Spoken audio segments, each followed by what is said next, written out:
اللہ فرماتا ہے یا ایھا الذین آمنو، اے ایمان والو، لا تاکلوا اموالکم بینکم بالباطل، اے ایمان والو آپس میں ایک دوسرے کے مال ناحق نہ کھاؤ، الا ان تکون تجارتا عن تراض منکم، فرمایا مگر یہ کہ کوئی سودا تمہاری باہمی رضامندی کا ہو، ناجائز مال کسی کا نہیں کھانا ہے، کوئی ڈیل ہو، کوئی جائز طریقے سے تمہیں ارننگ ہو، وہ تمہارے لیے حلال ہے۔ قرآن باقاعدہ واضح طور پر ارشاد فرماتا ہے۔ اچھا پھر یاد رہے کہ شریعت نے، جیسے میں نے کہا قرآن و حدیث میں کس قدر اس کو ایک بڑی اہمیت کے ساتھ بیان کیا گیا۔ ایک جگہ نبی پاک فرماتے ہیں طلب کسب الحلال فریضۃ بعد الفریضہ، یعنی حلال کمائی کی تلاش بھی فرائض کے بعد ایک فرائض ہے، یعنی یہ فرض قرار دیا گیا، اہم فریضہ قرار دیا گیا کہ حلال روزی کی تلاش کی جائے۔ ایک بات یاد رکھیے، اسلام پیسے کمانے کو برا نہیں کہتا، اسلام نہ بزنس کو برا کہتا ہے، نہ جاب کو برا کہتا ہے، نہ مال کمانے کو برا کہتا ہے، بلکہ اسلام میں اس کو صحیح طریقے سے ارن کرنے کو انکریج کیا گیا ہے۔ بعض اوقات یہ مسکنسیپشن پھیلایا جاتا ہے کہ جناب اسلام جو ہے وہ ویلدی ہونے کو ڈسکریج کرتا ہے، اسلام مال کمانے کو ڈسکریج کرتا ہے، ایسا نہیں ہے۔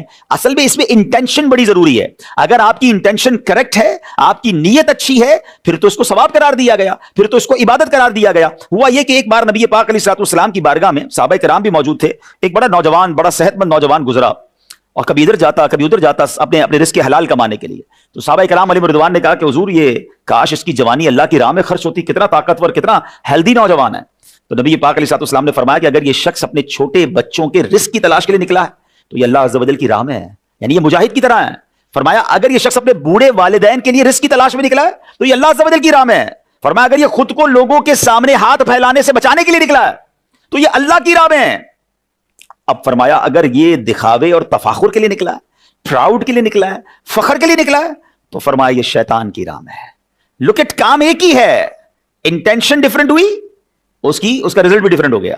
پیسے کمانے ہیں لوگوں میں بڑائی کے لیے، واہ کے لیے، میں نے جناب دنیا میں دکھانا ہے دنیا کو میں کتنا بڑا آدمی ہوں، میرے پاس کتنی بڑی گاڑی ہے، میں لوگوں پہ روب جماؤں گا، یہ انٹینشن ڈیفرنٹ ہو گئی، یہ پراؤڈ کی ہو گئی، یہ تفاخر کی ہو گئی، یہ لوگوں کو ذلیل کرنے کی ہو گئی۔ اور اس لیے کہ رزق حلال کماؤں گا تو اپنے بال بچوں کی، اپنی فیملی کی کفالت کروں گا، اور جو مجھ پر اسلام کے احکام ہیں، روزی کمانے کے بعد اگر مالدار ہو گیا تو اس کی جو زکات دینی ہے، جو مال کے حقوق ہیں وہ بھی ادا کر کے غریبوں کی مدد کروں گا۔ تو آقا علیہ السلام نے کیا فرمایا کہ اب یہ اللہ کی راہ میں ہے۔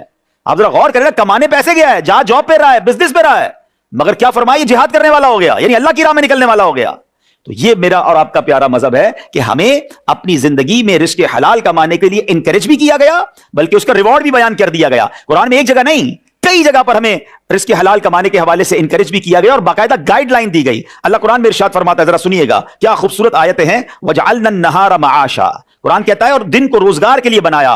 وَلَقَدْ مَكَّنَّاكُمْ فِي الْأَرْضِ وَجَعَلْنَا لَكُمْ فِيهَا مَعَايِشَ قَلِيلًا مَا تَشْكُرُونَ، اور بے شک ہم نے تمہیں زمین میں جماؤ دیا اور تمہارے لیے اس میں زندگی کے اسباب بنائے۔ پھر آگے کیا فرمایا، بہت ہی کم شکر کرتے ہیں۔ اللہ نے سب کچھ دیا ہے مگر پھر بھی زبان پر شکر نہیں آتا، کمپلینز، یار میرے پاس تو ہے ہی کچھ نہیں، میں تو پیچھے رہ گیا، دوسرے لوگ آگے رہ گئے۔ ایک بات یاد رکھیے گا، جو شکر گزار نہیں ہوتا نا اس کی نعمتوں میں اضافہ نہیں ہوتا۔ قرآن خود کہتا ہے لَإِن شَكَرْتُمْ لَأَزِيدَنَّكُمْ، تم میرا شکر ادا کرو میں تمہیں اور عطا کروں گا۔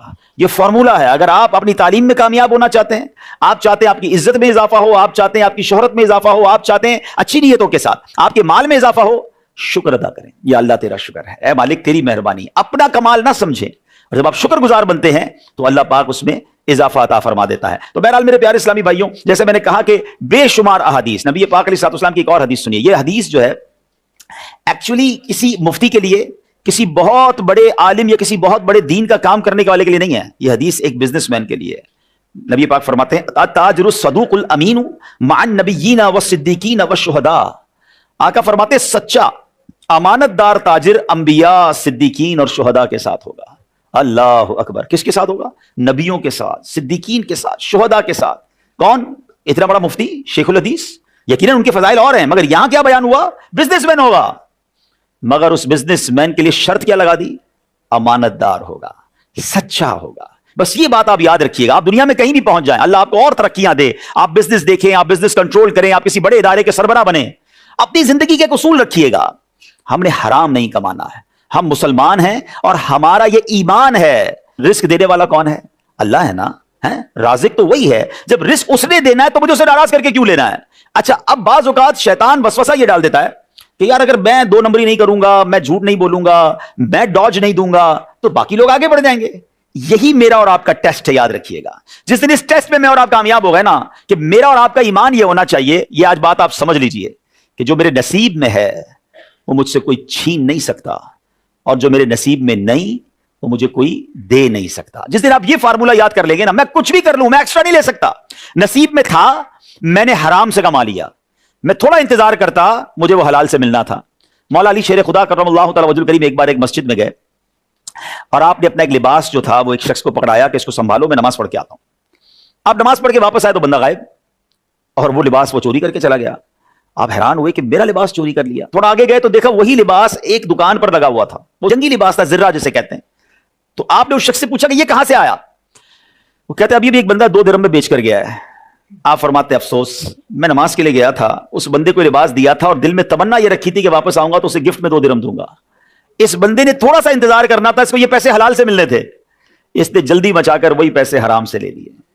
آپ ذرا غور کر لیں کہ ہم کس طرف جا رہے ہیں. ہم بعض اوقات جلد بازی میں, ایکچولی پتہ ہے حرام کی طرف بندہ کیوں جاتا ہے؟ اس کی وجہ یہ کہ اس کا اللہ پر جو بھروسہ ہے نا وہ شیک ہو جاتا ہے, اس کا توکل شیک ہو جاتا ہے, اس کو لگتا ہے نہیں یار نہیں ہوگا, میں آگے بڑھ ہی نہیں سکوں گا, سب آگے بڑھ گئے. اچھا پھر ہمارے پاس ایک اور پرابلم بھی ہے, ہم نے جو جس کو کہتے ہیں کامیابی کا معیار کوانٹٹی میں رکھا ہے. میرے بچوں آج ایک بات سیکھ لینا آپ, میں آپ کو اللہ کی رحمت سے اپنی زندگی کا نچوڑ دے رہا ہوں, ساری دنیا آلموسٹ ٹریول کی ہے, اور کئی کاروبار بھی کیے, بزنس فیملی سے میرا تعلق ہے, دعوت اسلامی کی ذمہ داری ہے. یہ بات آپ یاد رکھیے گا کہ ہم نے اپنے یہاں سکسس کا معیار کوانٹٹی رکھا ہے. سکسس اور برکت کا معیار کوانٹٹی نہیں ہے, وہ کوالٹی ہے. کوانٹٹی بہت ساروں کے پاس ہے, ہمیں لگتا ہے جس کے پاس گاڑیاں ہیں, بنگلے ہیں, ملازم ہیں, جناب وہی ترقی کر رہا ہے اور وہی سکسیسفل ہے. یہ غلط فہمی ہے آپ کی.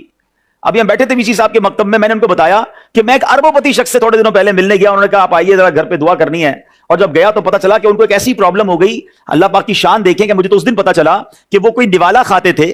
ہم جب نوالا کھاتے ہیں یا پانی پیتے ہیں, زبان میں رکھتے ہیں یا منہ میں رکھتے ہیں, تو ہمارے برین میں کوئی حصہ ہے جو اس کو آرڈر دیتا ہے کہ اس کو اندر سوالو کر لو, نگل لو. آپ دیکھتے ہیں جب ہم نوالا یا کھانا منہ میں رکھتے ہیں تھوڑی ایفرٹ کرنی پڑتی ہے, پھر وہ اندر جاتا ہے, تھوڑا سا پش کرنا پڑتا ہے نا. ان کے جب برین پر اسٹروک ہوا تو اس فنکشن نے کام کرنا چھوڑ دیا جس کے ذریعے وہ نوالا اندر جاتا تھا. وہ صاحب کی زبان پر نوالا پڑا رہتا تھا, وہ گلے کے اندر نہیں جاتا تھا. کہتے برین آرڈر نہیں دے رہا ہے. اربوں پتی وہ نوالا نہیں اتار سکتے تھے. تو میں نے کہا حل کیا ہے اس کا؟ کہتے کوئی حل نہیں ہے. ہم نے دنیا کے بڑے ڈاکٹر سے بات کر لی کہ برین ایک ایسی چیز ہے جس کو سائنس آج تک نہیں سمجھ سکی ہے, اس کا حل اس کو چھوڑ دیں, یا تو ٹھیک ہو جائے گا یہی والا فنکشن, یا یہی برین کسی دوسرے پارٹ آف دا برین کو آرڈر دے گا کہ تم یہ کام کرنا شروع کر دو, ڈیوٹی اسائن کرے گا, یا پھر اللہ نے اگر نصیب میں نہیں لکھا تو کچھ بھی نہیں ہوگا. اور ایسے ہی ہوا. کچھ دنوں کے بعد ان کا فنکشن شروع ہو گیا. میں سوچنے لگا کہ میں روز کتنی بار پانی پیتا ہوں, کتنی بار کھانا کھاتا ہوں, کتنی بار یہ نوالا اندر اتارتا ہوں, مجھے پتہ ہی نہیں کہ اللہ نے مجھ پر کتنی مہربانیاں کی ہیں, صرف اس ایک فنکشن کو روک لیا جائے. اربوں روپے ہوں اور نوالا نہ کھا سکوں, برکت ہے, کامیابی ہے. آپ کو اندازہ اصل میں نہیں ہے نا, کیونکہ ہم سمجھتے ہیں جس کی بہت ساری گاڑیاں, بڑے نوکر چاکر, بڑے بنگلے, کامیاب تو وہ ہے, مجھے بھی وہی بننا ہے, چاہے وہ حرام سے بن جاؤں. تو ایکچولی جو لائف کا مزہ ہے نا وہ کوالٹی میں ہے. آپ سکون سے سوتے ہیں, آپ حلال کماتے ہیں, آپ دیندار ہیں, آپ کی فیملی نمازی نیک ہے, دیٹس اٹ. اس کے پیچھے نہ بھاگیں کہ جناب جب تک کوانٹٹی نہیں ہوگی میں کامیاب نہیں ہوں گا. تو پھر قارون سے زیادہ پیسے کس کے پاس تھے؟ آج کہاں ہے وہ؟ دھسا دیا گیا نا. حرام پیسے کمانے والے تو بہت سارے آئے دنیا میں. اپنی زندگی کا گول ایک رکھیں کہ آپ چاہے جاب کریں چاہے آپ بزنس کریں, مجھے حرام نہیں کمانا ہے. میں آگے جا کے انشاءاللہ آپ کو حرام کے کچھ مزید کانسیکوینسز بتاؤں گا کہ کس قدر برا عمل ہے. مگر اس سے پہلے ذرا یہ سمجھتے ہیں کہ انبیاء اکرام علیہ السلام, جیسے میں نے کہا نا کہ اسلام انکریج کرتا ہے اپنے ہاتھ سے روزی کمانے, بزنس کرنے, جاب جو بھی آپ کریں حلال طریقے سے کمائیں. ہمارے انبیاء اکرام نے بھی پیشے اختیار کیے. سبحان اللہ. حضرت آدم علیہ السلام کپڑا سازی کرتے تھے اور بعد میں کھیتی باڑی کی. حضرت نوح علیہ السلام کا لکڑی کا پیشہ تھا. حضرت ادریس جو ہے وہ کپڑے سیا کرتے تھے. حضرت ہود اور حضرت صالح علیہ السلام تجارت کرتے. حضرت ابراہیم اور لوط علیہ السلام کھیتی باڑی, اور حضرت شعیب علیہ السلام جانور پالتے تھے. حضرت موسیٰ کلیم اللہ ہیں مگر بکریاں چراتے تھے. حضرت داؤد علیہ السلام یہ فوجی سامان بناتے تھے جو لوہے سے کپڑے بنائے جاتے ہیں. یعنی آپ سوچیں کہ اللہ کے انبیاء ہیں مگر پھر بھی کام کیا. اس سے 2 چیزیں سیکھنے کو ملتی ہیں کہ کام کوئی بھی غلط نہیں ہوتا ہے, کام کوئی چھوٹا نہیں ہوتا. حلال ہے, ایز فار ایز اٹس حلال, لیٹس ڈو اٹ. ہم میں سے بعض اوقات کوئی بہت بڑا کام کرنے کے چکر میں انتظار کر رہے ہوتے ہیں اور ان کے پاس بہت ساری اپارچونیٹیز آگے سے نکل جاتی ہیں. آج دنیا کے بہت بڑے بزنس مین آپ کو ملیں گے جنہوں نے بہت چھوٹے کام سے کام شروع کیا تھا اور آج وہ بلینئرز ہیں, آج ان کی فیکٹریز ہیں. انہوں نے یہ نہ سوچا کہ میں جب تک جناب بڑا کام نہیں ملے گا میں چھوٹا بھی نہیں کروں گا. کام چھوٹا کوئی نہیں ہوتا, اگر حلال ہے تو اللہ پاک مدد فرماتا ہے. بلکہ روایتوں میں آتا ہے کہ بندہ حلال روزی کمانے کے لیے اگر کسی ایسی جگہ پر کھڑا ہو جو ذلت کی جگہ ہے تو اس کے گناہ ایسے جڑتے ہیں جیسے خزاں کے اندر درختوں کے پتے جھڑتے ہیں. تو اس میں آپ نے گھبرانا نہیں ہے. زندگی میں اگر کبھی موقع ملے اور آپ کو لگتا ہے بہت اسمال بزنس ہے, آپ کے پاس سرمایہ کم ہے, یہ نہ دیکھیں لوگ کیا کہیں گے. آج اصل میں اس پرابلم کی وجہ سے کہ یار میرا اسٹیٹس نیچے آ جائے گا, اور لوگ اپنا بھرم باقی رکھنے کے لیے حرام کما رہے ہوتے ہیں, سود کے اوپر اپنی پوری بنیاد کھڑی کرتے ہیں کہ تاکہ میرا اسٹیٹس باقی رہے. آپ نے اس کی طرف نہیں جانا ہے. زندگی کا آپ نے ٹارگٹ یہ رکھنا ہے کہ میں نے حلال کمانا ہے. اور اللہ اکبر, اب جو میں حدیث سنانے جا رہا ہوں یہ میرے بیان کا عطر ہے. اگر آپ کو میں یہ کہوں کہ اسلام اور تجارت ایکچوئل کیا ہے تو سبحان اللہ, سرور کائنات علیہ الصلوۃ والسلام نے اسے ایک حدیث میں پورا فلسفہ بیان کر دیا. چاہے تو اس کو غور سے سن لیں اور چاہے تو اس کو نوٹ کریں. اللہ کے نبی علیہ الصلوۃ والسلام فرماتے ہیں, حضرت معاذ بن جبل رضی اللہ عنہ اس حدیث کے راوی ہیں, اور نبی پاک علیہ الصلوۃ والسلام نے ارشاد فرمایا, بے شک سب سے پاکیزہ کمائی ان تاجروں کی ہے جو بات کریں تو جھوٹ نہ بولیں. اب ذرا غور کرتے جائیے, 5-6 چیزیں اور سمجھ لیں یہ بزنس کے گولڈن ورڈز ہیں, یہ بزنس کا پورا فارمولا آپ سمجھ لیں. بات کریں تو جھوٹ نہ بولیں, جب ان کے پاس امانت رکھوائی جائے خیانت نہ کریں, جب وعدہ کریں اس کی خلاف ورزی نہ کریں, جب کوئی چیز خریدیں اس میں عیب نہ نکالیں, جب کچھ بیچیں اس کی بیجا تعریف نہ کریں, کسی کا کچھ آتا ہو تو اس کی ادائیگی میں سستی نہ کریں, اور کسی سے کچھ لینا ہو تو وصولی میں سختی نہ کریں. اللہ اکبر. ہیڈنگ کیا ہے؟ سب سے پاکیزہ کمائی ان تاجروں کی ہے. پاکیزہ کمائی حاصل کرنی ہے, اونلی دا 7 پوائنٹس. کوشش کریں یاد کر لیں زندگی بھر. اگر یہ 7 اصول یاد کر لیے, اچھا یہ صرف پاکیزہ کمائی کے اصول نہیں ہیں, یہ بزنس گرو بھی کرنا ہے اس میں, کیونکہ اللہ راضی ہو جائے گا تو ترقی ملنی. اور اگر آج بھی آپ اس کو کسی بزنس مین پر رکھے نا, اور اگر یہ 7 پر وہ عمل کر رہا ہے, آپ دیکھیں اس کا بزنس گرو کر رہا ہوگا, وہ کامیاب بزنس مین ہوگا. غلطی یہی ہو جاتی ہے. نمبر 1 کیا فرمایا؟ پاکیزہ کمائی کس کی؟ بات کریں جھوٹ نہ بولیں. آج کتنا جھوٹ بولتے تاجر ہیں, اللہ کی قسم خریدی اتنے کی ہے, میں نے تو لیا ہی اتنے کا. بندہ کہا یار میں مارکیٹ میں چیز لینے گیا, اس نے کہا قسمیں کھا رہا تھا 1000 روپے کی ہے, تھوڑی دیر بعد 800 میں اس نے مجھے دے بھی دی. تو کیوں ایسا کیا؟ مال تو بک گیا مگر آپ کی روزی تو حرام ہو گئی نا, یا ناجائز ہو گئی, یا گناہ کیا آپ نے. جھوٹ نہیں بولنا ہے تجارت میں. فرمایا امانت رکھی جائے تو خیانت نہ کریں. یہ بہت بڑا مسئلہ ہے, حساب کتاب میں ڈنڈی مار رہے ہوتے ہیں. کوئی چیز کوئی بھول جائے تو بندہ کہتا ہے چلو وہ بھول گیا میری ہو گئی. نہیں, مومن امین ہوتا ہے. اللہ کے نبی علیہ الصلوۃ والسلام نے بھی تجارت کی ہے, یاد رکھیے گا. آپ کو کس چیز کی کمی تھی؟ آپ تو دعا فرماتے جنت کی نعمتیں آ جاتی. یہ ساری کائنات بنائی آپ کے لیے گئی ہے نا. He is the reason of the all creation. آپ تو وجہ تخلیق کائنات تھے, مگر تربیت کیا ہوئی ہماری کہ آپ نے بھی بزنس کیا, آپ نے بھی رزق حلال کے لیے کوشش کی. تو آپ کو لوگوں نے کیا کہا اس کے بعد؟ امین. آپ صادق تھے, امین تھے. سچ بولنے والا کیا ہوتا ہے؟ صادق ہوتا ہے نا. پہلا اصول کیا؟ جھوٹ نہ بولیں. تو اس کا مطلب صادق ہونا چاہیے بندہ. دوسرا اصول کیا بیان کیا؟ امانت دار ہونا چاہیے. امانت دار کون ہوتا ہے؟ امین. تو جو نبی پاک کے القابات تھے, پہلے تو دونوں سٹیپ پہ وہ عمل کرنا ہے. اب آپ تیسرے پہ آ جائیں تو فرمایا کہ وعدہ کریں تو خلاف ورزی نہ کریں. اللہ اکبر. یہ ایسا پرابلم ہے نا آج کے, اور وہ بزنس مین برباد ہی وہی ہوتے ہیں. کل لے لو, ہاں بس پیسے پرسوں پیسے لے لو, فکر ہی نہ کرو, ہے آپ کا کام ہو جائے گا, آپ کا مال تیار ہو جائے گا. یہ جتنے جھوٹے وعدے کرنے والے ہوتے ہیں, 1-2 بار تو ان کی ڈیل ہو جاتی ہے, آگے کوئی ان کو آرڈر نہیں ملتا, آگے ان کے ساتھ کوئی کام کرنا پسند نہیں کرتا. اگر آپ اپنے وعدے پورے کرتے ہیں, اچھا آپ خود دیکھ لیں آپ کس سے پرچیز کرنا پسند کرتے ہیں. یا جو ٹائم دیتا ہے, ٹائم پہ پیسے دے دیتا ہے, ٹائم پہ چیزیں مل جاتی ہیں, آرڈر ٹائم پہ کمپلیٹ ہو جاتا ہے. اب تو آن لائن آرڈر کا زمانہ ہے, ٹھیک ہے نا. تو آن لائن آرڈر میں کیا ہوتا ہے؟ آن لائن آرڈر میں بھی یہی ہوتا ہے کہ آپ جناب جو ہے وہ جو ٹائم پہ ڈلیوری دیتا ہے آپ اس کے ساتھ کام کر رہے ہوتے ہیں. تو کیا فرمایا؟ وعدہ کریں تو پورا کریں. 3rd جو اصول تھا. 4تھا فرمایا جب کوئی چیز خریدیں اس میں عیب نہ نکالیں. یہ بڑا پرابلم ہے. خریدنے گئے, بھائی تمہاری چیز تو ہے ہی گھٹیا, تمہارا تو مال ہی ٹھیک نہیں ہے. تو اب آپ سوچیں کہ آپ خریدتے وقت اس کے مال میں عیب نکال رہے ہیں, حالانکہ وہ عیب نہیں ہے تاکہ ریٹ کم ہو جائے. یہ غلط ہے. پھر فرمایا بیچیں تو اس کی بیجا تعریف نہ کریں. سبحان اللہ, ماشاءاللہ, ہماری پروڈکٹ تو بہت اچھی ہے, 100% اچھی ہے, اتنی قسمیں کھائیں گے, گھر آ کے دیکھو تو چیزیں خراب نکلتی ہیں. فرمایا یہ نہ کریں. 4 ہو گئی. پھر فرمایا کسی کا آتا ہو تو اس کو دینے میں سستی نہ کریں. پیمنٹ آ گئی, ٹائم آ گیا, ٹائم پہ دے دیں. آپ نے وصول کر دیں تو سختی نہ کریں. کاش یہ 6-7 اصول یاد ہو جائے نا, you will be the successful business man. آپ کو پتہ ہے مجھ پر اور آپ پر کتنی بڑی ذمہ داری ہے, اور یہ کتنی بڑی مہربانی بھی ہے. حضرت موسیٰ علیہ نبینا علیہ السلام ایک بار تورات کی تلاوت کر رہے تھے. تلاوت کرتے کرتے ایک مقام پر پہنچے تو آپ نے اللہ سے کہا, یا اللہ میں نے تورات میں پڑھا ہے کہ ایک امت ایسی آئے گی کہ جو نیکی ایک کرے گی ثواب 10 گنا ملے گا, یا اللہ وہ امت میری کر دے. اللہ نے فرمایا موسیٰ وہ امت میرے آخری نبی جناب احمد مجتبیٰ کی امت ہے. تھوڑا آگے پڑھا, پھر اللہ سے کہا, یا اللہ میں نے تورات میں پڑھا ہے ایک امت ایسی آئے گی کہ جس کی شفاعت کی جائے گی, اے رب کریم وہ امت میری امت لکھ دے. ارشاد ہوا, اے موسیٰ یہ میرے آخری نبی کی امت ہے. آپ نے کہا, یا اللہ میں نے تورات میں پڑھا ہے ایک ایسی امت بھی آئے گی جس کو آخری کتاب دی جائے گی, وہ کتاب پوری یاد بھی کر لیں گے, اے اللہ وہ امت میری امت کر دے. ارشاد ہوا, اے موسیٰ وہ آخری نبی کی امت ہے. حضرت موسیٰ نے پتہ ہے آخر میں کیا کہا, کہ یا اللہ جس امت کا اتنا اعزاز ہے پھر مجھے بھی اس امت میں شامل کر دے. موسیٰ کلیم اللہ کہہ رہے ہیں کہ یا اللہ مجھے بھی پھر آخری نبی کا امتی بنا دے. میں اور آپ اس نبی علیہ الصلوۃ والسلام کے امتی ہیں کہ جس کی امت میں آنے کے لیے نبی تمنا کرتے. میری خوش قسمتی میں تیرا امتی, تو کجا من کجا. آپ سوچیں کتنی بڑی مہربانی کی گئی. اچھا میں آپ سے ایک سوال اور کروں گا, از دیر اینی بڈی کہ جس نے پیدا ہونے سے پہلے اللہ سے کہا تھا یا اللہ نبی پاک کی امت میں شامل کرنا, without asking, without any demand. ہمیں رب نے اتنا بڑا انعام دے دیا. میں اور آپ نبی پاک سے 1000 سال پہلے بھی پیدا ہو سکتے تھے, کسی اور نبی کے امتی بھی ہو سکتے تھے.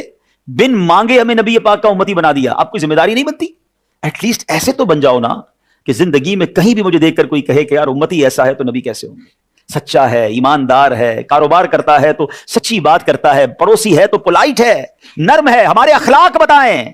لوگ پوچھیں کہ یار یہ نرمی, یہ مسکراہٹ, یہ ایمانداری, یہ سچائی کہاں سے سیکھی, تو ہم بتائیں جناب رسول اللہ ہمارے آخری نبی کی تعلیمات ہیں.